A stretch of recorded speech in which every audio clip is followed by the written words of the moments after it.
Subscribe to our YouTube channel and press the bell icon to get the latest updates. Namaskar friends. As you know, the CCA and Cabinet met today. To brief you on the important decisions approved by the Cabinet, we have with us Honorable Minister of Commerce and Industry, Consumer Affairs, Food and Public Distribution and Textiles, Shri Piyush Goyal ji. Honorable Minister for Information, Broadcasting and Youth Affairs and Sports, Shri Anurag Singh Thakur ji. Honorable Minister of State for Information, Broadcasting and Fisheries, Animal Husbandry and Dairying, Dr. L. Murugan ji. My warm welcome to the Honorable Ministers. I also welcome Shri Sudhanshu Pandey, Secretary. The briefing will be done by Honorable Minister of Commerce and Industry. After the briefing, we will take some questions relating to Cabinet decisions only. Over to the Honorable Minister, sir. नमस्कार मित्रों, आज के cabinet की बैठक में माननीय प्रधानमंत्री नरेंद्र मोदी जी के नेतृत्व में साधारणतः एक प्रमुख फैसला हुआ जिसमें fair and remunerative price FRP जो शुगर केन पे दिया जाता है उसको बढ़ाकर अब 290 रुपये प्रति क्विंटल करने का निर्णय लिया गया, जो 10% रिकवरी के ऊपर आधारित होगा। जब रिकवरी 10% से अधिक हो जाती है तो उसका प्रोपोर्शनेट 0.1% इंक्रीज के लिए, हर 0.1% इंक्रीज के लिए अधिकांश 2 रुपये 90 पैसे प्रति क्विंटल और दिया जाता है और न्यूनतम बेसिक जो प्राइस मिलती है उसको भी 9.5% पर रोका गया है कि 9.5% से कम अगर किसी किसान का रिकवरी होती है तो 9.5% पे ही आधारित उनको 275 रुपये 50 पैसे प्रति क्विंटल उनको भी मिलेगा अगर 9.5% से नीचे भी हो तो। खुशी की बात यह है कि हमारे देश के किसानों ने अब काफ़ी रिकवरी बढ़ाने का काम देश भर में किया है। आधुनिक टेक्नोलॉजीज इस्तेमाल करना, नए प्रैक्टिसेस को और बड़े रूप में लागू करके अब हम सभी देश भर में देख रहे हैं कि रिकवरी सुधर रही है। शुगर केन के जो रिकवरी शुगर और बाकी चीज़ों में होती है, साथ ही साथ पिछले वर्ष एक्सपोर्ट भी रिकॉर्ड हुआ है। लगभग 70 लाख टन का एक्सपोर्ट के कॉन्ट्रैक्ट्स हो चुके हैं, जिसमें 55 लाख टन तो ऑलरेडी एक्सपोर्ट हो चुके हैं, 15 लाख टन पाइपलाइन में है।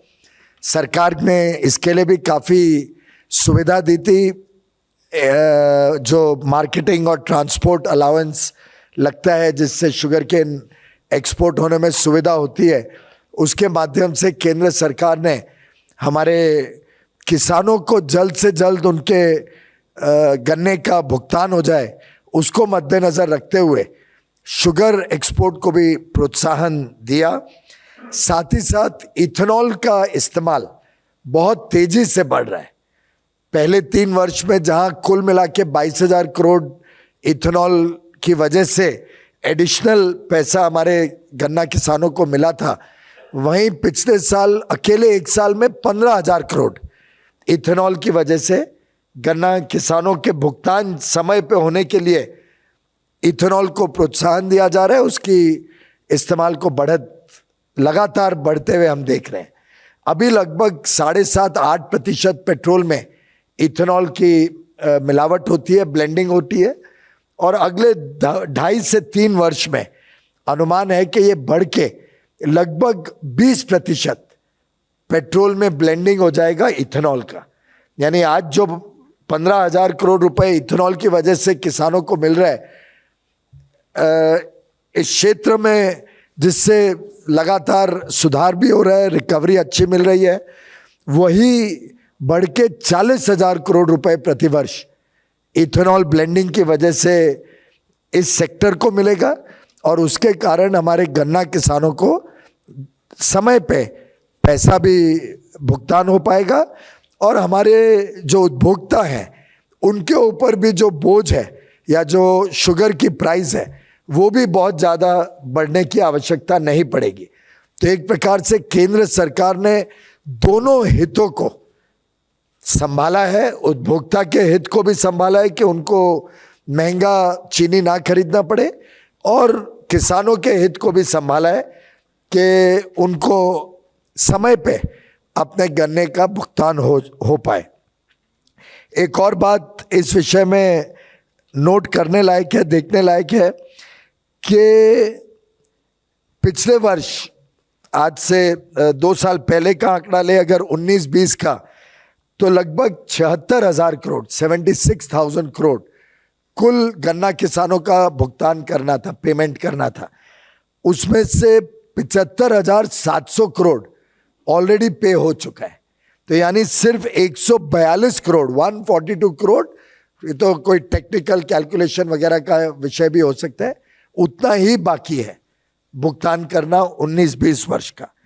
जो 20-21 वर्ष खत्म हुआ उसमें 91,000 करोड़ 91,000 करोड़ का भुगतान करना था गन्ना किसानों को।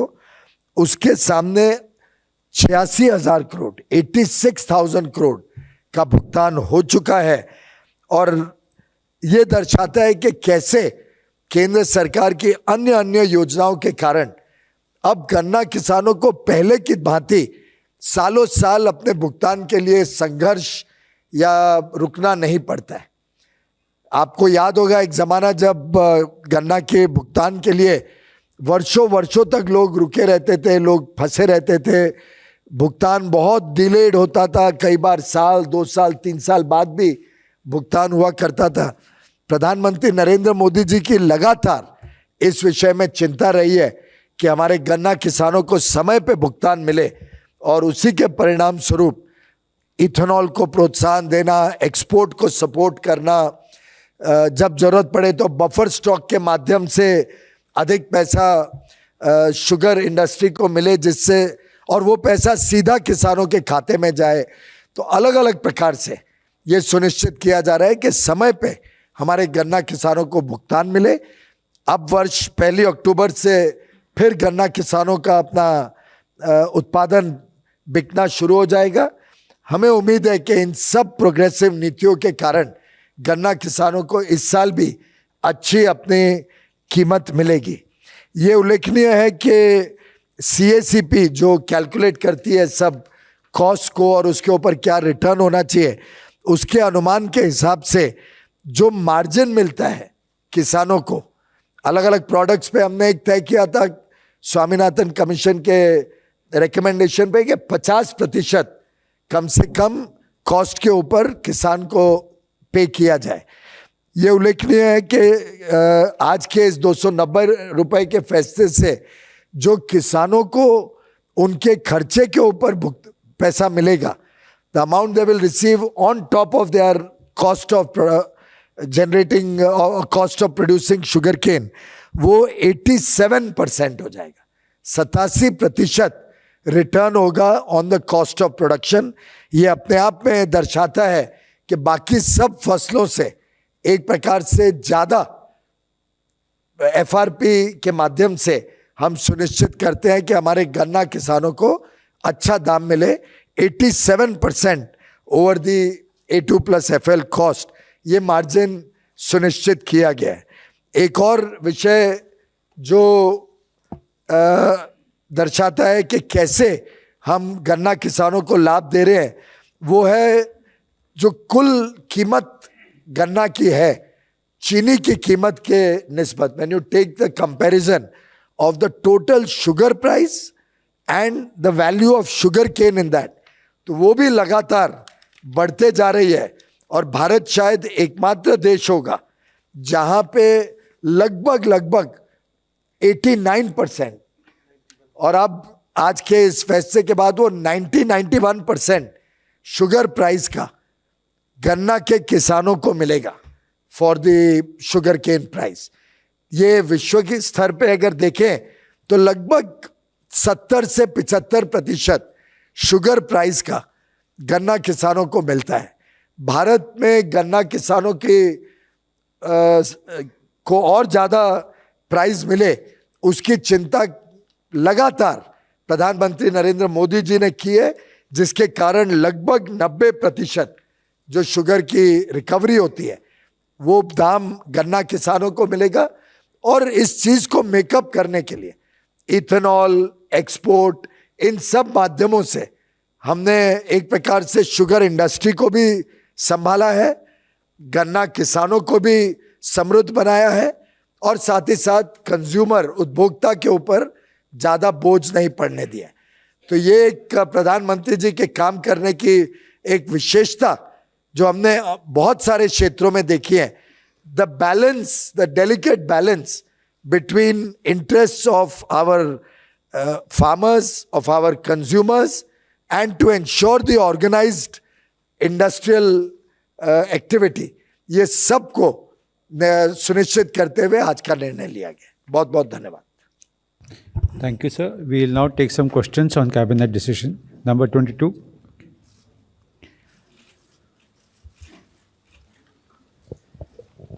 सर, मैं लक्ष्मण हूँ CNBC आवाज़ से। मेरा सवाल ये है कि गन्ने की FRP में जो 5 रुपये प्रति क्विंटल की बढ़ोतरी की गई है, इस बढ़ोतरी से गन्ना किसानों को अगले शुगर सीजन में कुल कितना अतिरिक्त FRP यानी पैसा मिल पाएगा? दूसरा सवाल, जो लगभग इस वर्ष 90-91 हजार करोड़ रुपए मैंने अभी बताया, अनुमान है कि अगले वर्ष वो 1 लाख करोड़ रुपए हो जाए। दूसरा सवाल यह है कि गन्ने की FRP के आधार पर आमतौर पे एथेनॉल की कीमत और चीनी की MSP तय होती है, तो क्या आने वाले दिनों में जिस तरीके से हमने FRP बढ़ाया उसी तरीके से एथेनॉल की कीमत वो फॉर्मूला ड्रिवन है। जो पेट्रोलियम कंपनीज ने ट्राइपार्टाइट एग्रीमेंट किया है इथेनॉल का, वो एक फॉर्मूला ड्रिवन है। फॉर्मूला के हिसाब से वो कीमत लगातार रिवाइज होती रहती है। 116।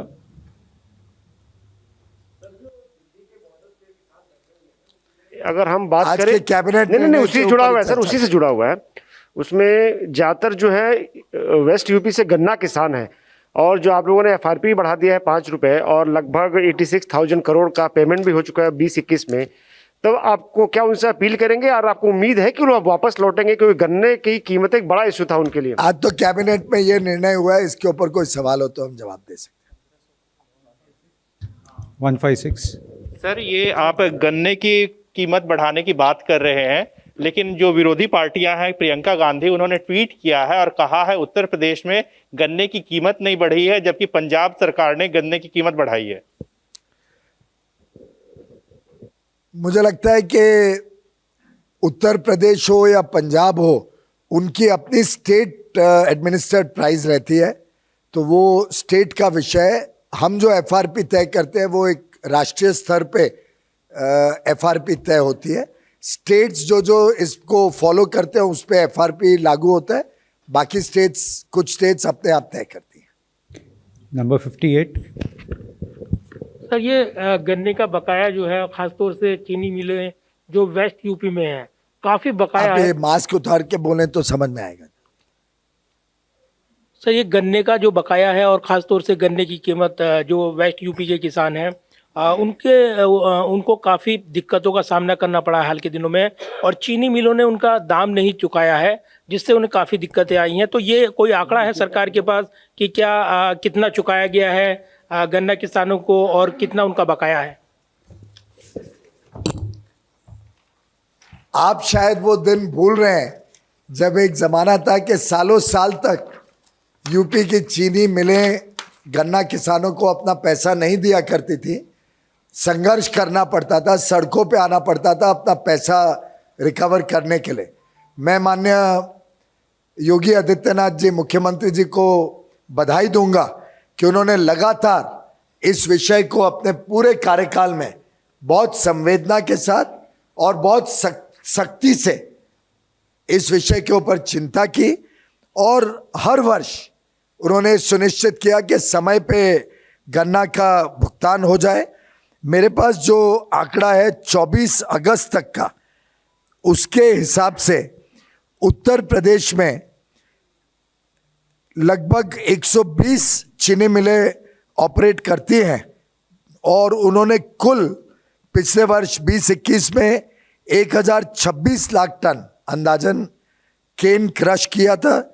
उनकी रिकवरी 10.77% थी एवरेज में, और शुगर प्रोडक्शन 110 लाख टन 2020-21 में किया गया है। इसमें जो केन ड्यूज देने की बात थी वो 2020-21 में टोटल जो केन ड्यूज ऑलरेडी पे हो चुके हैं वो लगभग 27,000 करोड़ रुपए है, और जो बैलेंस अभी बाकी है उसको भी जैसे जैसे ये एक्सपोर्ट रियलाइजेशन आएगा, जैसे जैसे गन्ना शुगर वहां से निकलेगा, उसको जल्द से जल्द पे करने के लिए यूपी की सरकार प्रतिबद्ध है। 15, शिशिर। बकाया अभी के डेटा के हिसाब से लगभग पहले से तो काफी कम है। एक जमाना हुआ करता था जब इसी पीरियड में 12, 15, 20 हजार तक बकाया होता था, 20,000 करोड़ तक। आज के दिन compare to those old days 6,399 crore बकाया है। तो एक प्रकार से 1/3 हो गया है जो पहले 2017 के पहले बकाया होता था, उसके कंपैरिजन में कॉरेस्पॉन्डिंग पीरियड में वो इतना घट गया है। और ये भी जैसे जैसे एक्सपोर्ट बढ़ रहा है ये अपने आप लगभग जीरो हो जाएगा। प्रीवियस ईयर का आपको ध्यान होगा पहले 2-2, 3-3 साल तक पे नहीं होता था। उत्तर प्रदेश का 2017-18, 18-19 और 19-20 तीनों वर्ष का कोई बकाया नहीं है, पूरा पैसा पे हो गया। तो ये अपने आप में एक रिकॉर्ड है कि उत्तर प्रदेश में 19-20 तक पूरा पे हो गया है, कोई बकाया पुराना बाकी नहीं है। Sir, good afternoon, sir. Shishir here. Sir, just a small query. Since the FRP has been revised, so will there also be revision in minimum statutory price for sugar? Because I believe that both are interlinked. Not necessarily, since we are giving a lot of support through increased ethanol production and procurement, and we are giving support through the mechanism of supporting exports. Earlier, we had also used the buffer stock mechanism. Different states also come out with some additional incentives. Considering all of these factors, we do not see any reason for, at the present moment, increasing the selling price. And therefore, you will find that the market has been very stable and sugar has not seen any significant increase. If at all, I think they have not seen any increase in the domestic market. Thank you.